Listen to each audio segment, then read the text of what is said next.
Hello everyone. So our next question in return on investment ratio is question number 56. बेटा बहुत ही interesting question है, ध्यान से समझना, ठीक है?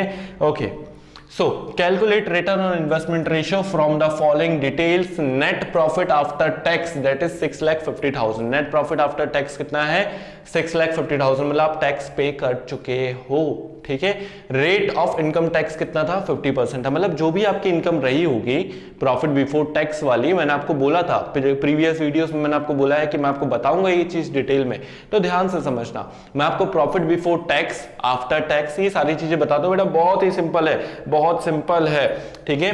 देखो, मान लो कि आपने जो है 10 लाख रुपए का प्रॉफिट कमाया, ठीक है? आपने जो है 10 लाख रुपए का प्रॉफिट कमाया, आपने अभी टैक्स नहीं भरा है, ठीक है? आपने अभी टैक्स नहीं भरा है, तो हम इसको क्या बोलेंगे? Profit before tax, profit before tax, ठीक है? क्योंकि अभी तक आपने टैक्स नहीं भरा है, इसलिए बोल रहे हैं, ठीक है? अब सरकार सामने आके खड़ी हो गई, सरकार ने बोला लाओ भाई हमारा टैक्स दो हमको, ठीक है? तो आपने बोला कि कितना परसेंट है, तो उन्होंने बोला 30% है टैक्स, ठीक है? तो अब क्या हुआ, आप टैक्स 30% पर, आप टैक्स 30% का भर रहे हो, तो 10 लाख का 30% कितना हो जाएगा? 3 लाख रुपीस, ठीक है? 3 लाख रुपीस का आपने टैक्स भर दिया, और फिर 3 लाख रुपीस का जब आपने टैक्स भर दिया, तब आपके पास अब कितना बचा प्रॉफिट? अब आपके पास बचा 7 लाख रुपए। तो इस प्रॉफिट को हम क्या बोलते हैं? इस प्रॉफिट को हम बोलते हैं profit after tax, profit after tax, ठीक है? इसको हम क्या बोलेंगे? इसको हम बोलेंगे प्रॉफिट आफ्टर टैक्स। क्लियर है? तो अब हमें जो क्वेश्चन दिया हुआ है वो क्वेश्चन कौन सा है?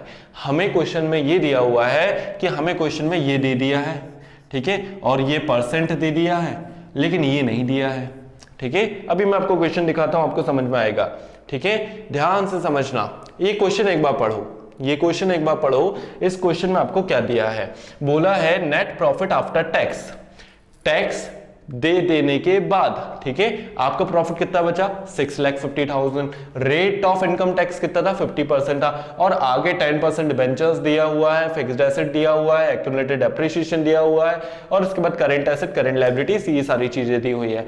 मतलब कि हमको ये नहीं पता कि हमारा प्रॉफिट बिफोर टैक्स कितना था, ठीक है? जैसे यहां पर हमको दिख रहा है ना, प्रॉफिट बिफोर टैक्स कितना है? 10 लाख रुपए था, ठीक है? लेकिन हमको अभी क्वेश्चन के अंदर ये नहीं पता है कि प्रॉफिट बिफोर टैक्स कितना था। क्लियर है? प्रॉफिट बिफोर टैक्स कितना था।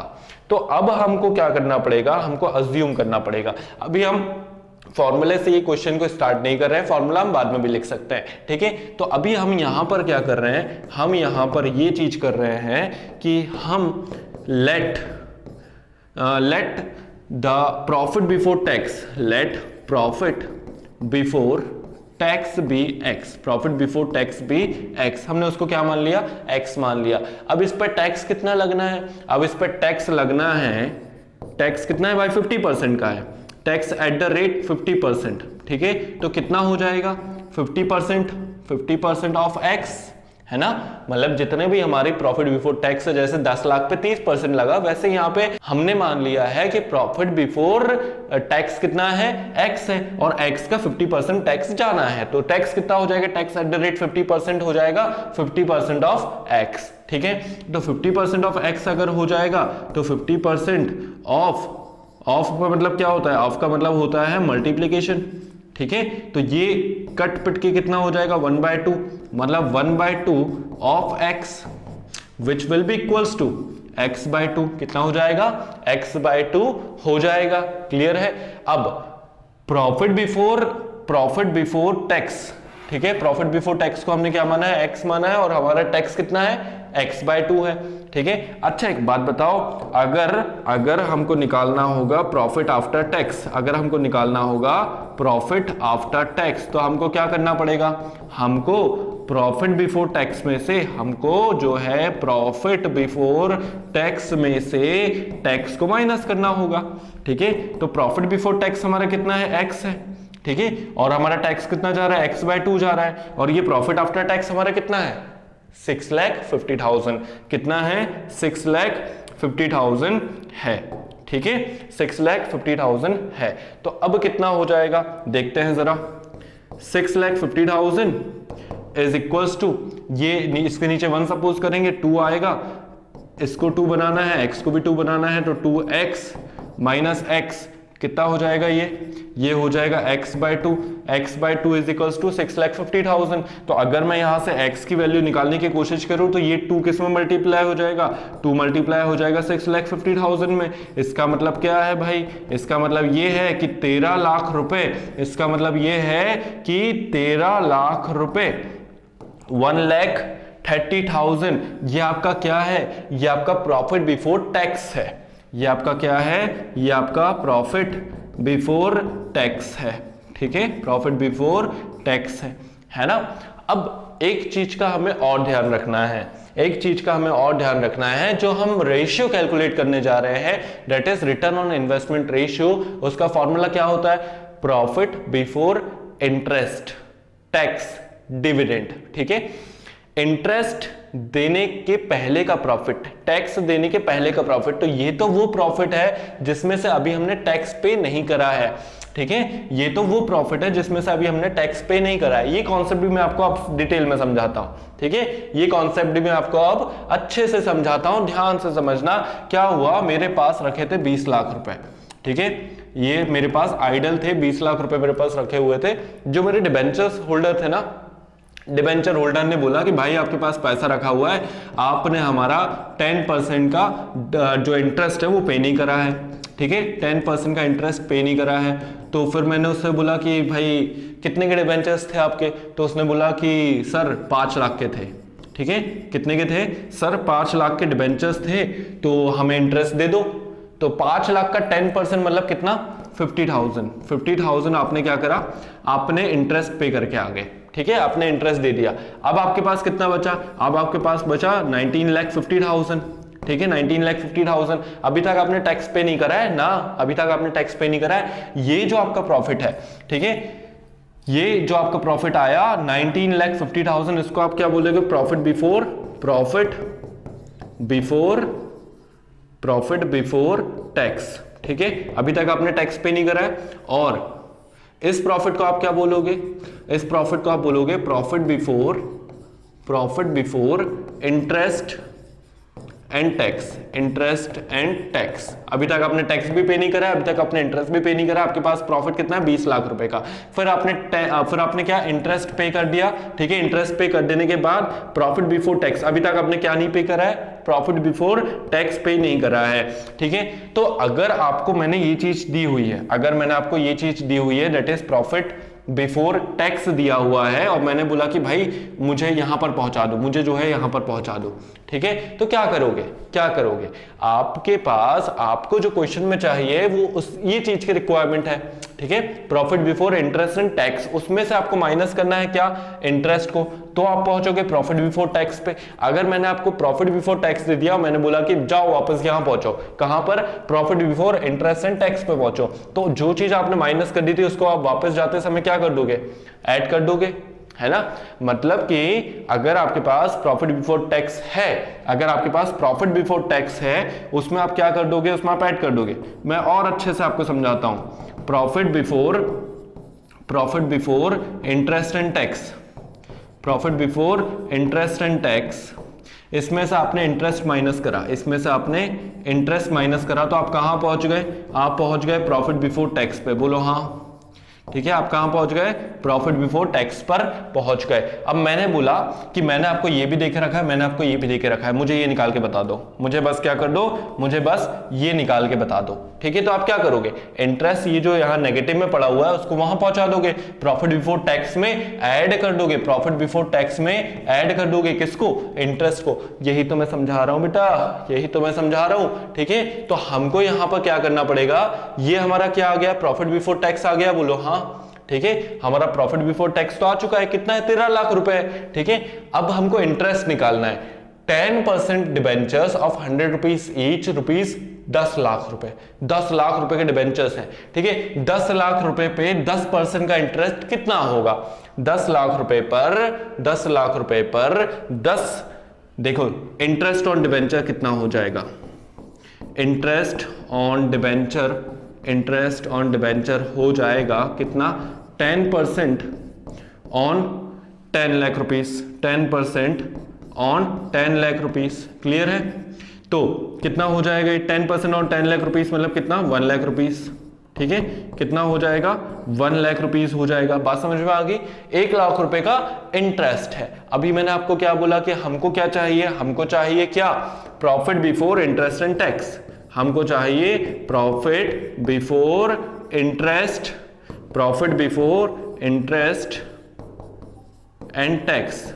ठीक है, तो हम क्या करेंगे, तो हम भाई ये करेंगे कि हम जो है profit before tax, profit before tax में ऐड कर देंगे किसको, इंटरेस्ट को, है ना। अभी अपन ने फॉर्मूला बनाना सीखा बेटा। ठीक है, अपन को केवल फॉर्मूला पढ़ना नहीं है, रटना नहीं है, हमको क्या करना है, हमको याद करना है, हमको उसको समझना है। ठीक है, हमको फॉर्मूले को सबसे बड़ी चीज है समझना है। तो प्रॉफिट बिफोर टैक्स कितना है आपका 13 लाख रुपए। ठीक है, प्रॉफिट बिफोर टैक्स कितना है आपका 13 लाख रुपए, है ना। और इस 13 लाख रुपए में आपको ये इंटरेस्ट भी ऐड कर देना है जो कि कितना है 1 लाख रुपीस का इंटरेस्ट है।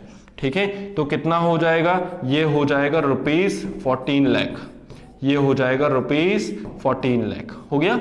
ठीक है, तो ये आ गया हमारा profit before interest and tax.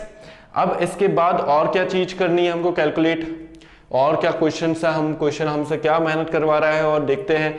मेहनत किया, मेहनत से ही तो सब कुछ मिलता है। ठीक है, तो अब देखो क्या क्या उन्होंने दिया हुआ है। फिक्स्ड एसेट्स हैं कितने के 22,50,000 के, लेकिन उस पर डेप्रिसिएशन लग रहा है कितने का 2.5 लाख का। तो हमें तो नेट फिक्स्ड एसेट की जरूरत होती है। बैलेंस शीट में हम जो लिखते हैं वो कौन सा लिखते हैं, नेट फिक्स्ड एसेट लिखते हैं ना, हम डेप्रिसिएशन को हटा देते हैं। तो हमें यहाँ पे भी डेप्रिसिएशन को हटा देना है। फिर इसके बाद करंट एसेट हमारे कितने के हैं 12 लाख रुपए के, करंट लायबिलिटी कितने की है 4 लाख रुपए की। तो अगेन वही कैपिटल एम्प्लॉयड हमको कैलकुलेट करना है।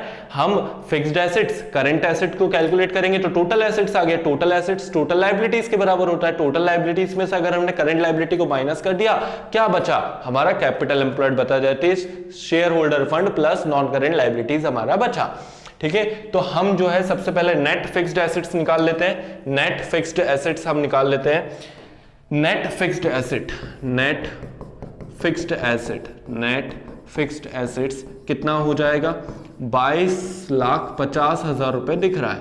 ठीक है, इसमें से जो है 2.5 लाख रुपए आपने माइनस कर दिया, इसमें से जो है 2.5 लाख रुपए माइनस कर दिया तो कितना हो गया 20 लाख रुपए हो गया।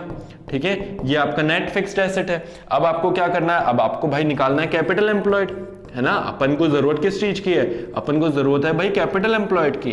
तो कैपिटल एम्प्लॉयड कैसे निकालोगे आप, फिक्स्ड एसेट, फिक्स्ड एसेट वो भी कौन सा नेट वाले, उसमें अपन को ऐड करना है करंट एसेट, उसमें आपको ऐड करना है करंट एसेट और फिर माइनस करना है क्या, माइनस करना है करंट लायबिलिटी, माइनस करना है करंट लायबिलिटी। ठीक है, तो फिर इसके बाद फिक्स्ड एसेट, फिक्स्ड एसेट हमारे कितने के 20 लाख रुपए के, फिक्स्ड एसेट कितने के 20 लाख रुपए के।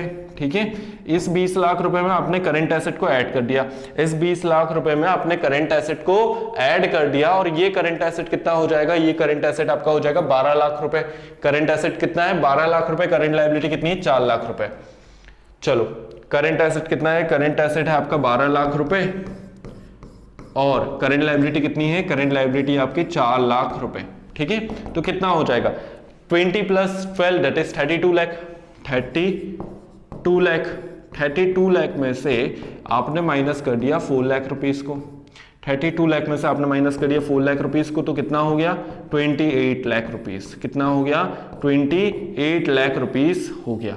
ठीक है, 28 लाख रुपए का हमारा क्या है कैपिटल एम्प्लॉयड है। रिटर्न ऑन इन्वेस्टमेंट हमारी कितनी है, sorry profit before interest and tax हमारा कितना है भाई 14 लाख रुपए है। बढ़िया, अब हमको क्या निकालना है, अब हमको केवल रेशियो निकालना है। तो हम यहाँ पे जो है फॉर्मूला एक बार लिख देंगे, return on investment ratio, return on investment ratio.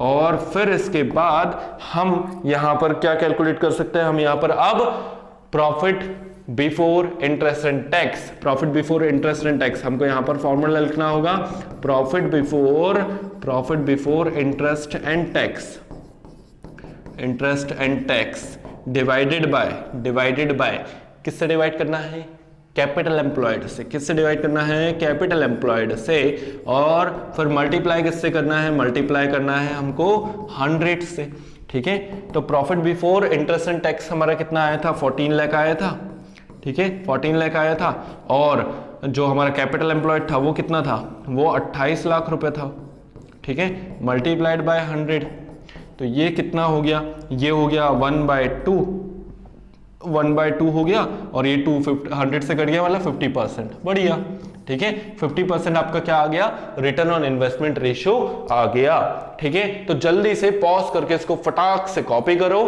और फिर मैं आपको एक बार में पूरा सॉल्यूशन दिखा देता हूं। ये हमारा क्वेश्चन था, हमने सॉल्यूशन करना स्टार्ट करा, क्या करा, हमको प्रॉफिट बिफोर टैक्स तो दिया नहीं था, उसको एक्स मान लिया, फिर उसके बेसिस पर हमने प्रॉफिट बिफोर टैक्स कैलकुलेट करा, वो कितना आया, 13 लाख रुपए।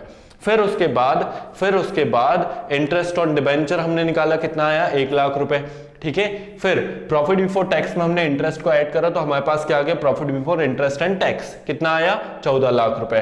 फिर इसके बाद नेट फिक्स्ड एसेट निकाले, कैसे, 22,50,000 में से 2,50,000 का डेप्रिसिएशन हमने माइनस कर दिया, तो 20,000 के हमारे नेट फिक्स्ड एसेट आ गए। फिर इसके बाद हमने निकाला कैपिटल एम्प्लॉयड को, कैपिटल एम्प्लॉयड के लिए हमने कौन सा फॉर्मूला, वही हमारे ट्रिक वाला फॉर्मूला जहां से हमारा ये फॉर्मूला बना है, fixed asset plus current asset minus current liability, कितने आ गए हमारे पास, 28 लाख रुपए। फिर रिटर्न ऑन इन्वेस्टमेंट रेशियो हमारा कितना हो गया, 50%, ठीक है। तो बेटा पॉज करके फटाक से इसको लिखो, ये हमारे इस चैप्टर का, ये जो हमारी बहुत बड़ी महाभारत थी, इसका अंत है यहाँ पर। ये 4 रेशियोज के अंदर टोटल जो हमने रेशियोज पढ़े, लिक्विडिटी के अंदर 2, फिर सॉल्वेंसी के अंदर 4 रेशियो, फिर हमारे एक्टिविटी टर्नओवर रेशियो के अंदर अगेन 4 रेशियो, फिर प्रॉफिटेबिलिटी रेशियो के अंदर अगेन 5 रेशियो हमने पूरे खत्म कर लिए हैं। टोटल नंबर ऑफ क्वेश्चन 56 अपन ने सॉल्व करे हैं। इसी तरीके से आप पढ़ते रहो, आगे बढ़ते रहो, और इतना पढ़ो कि हमें आप पर गर्व हो, become a teachers pride. Okay.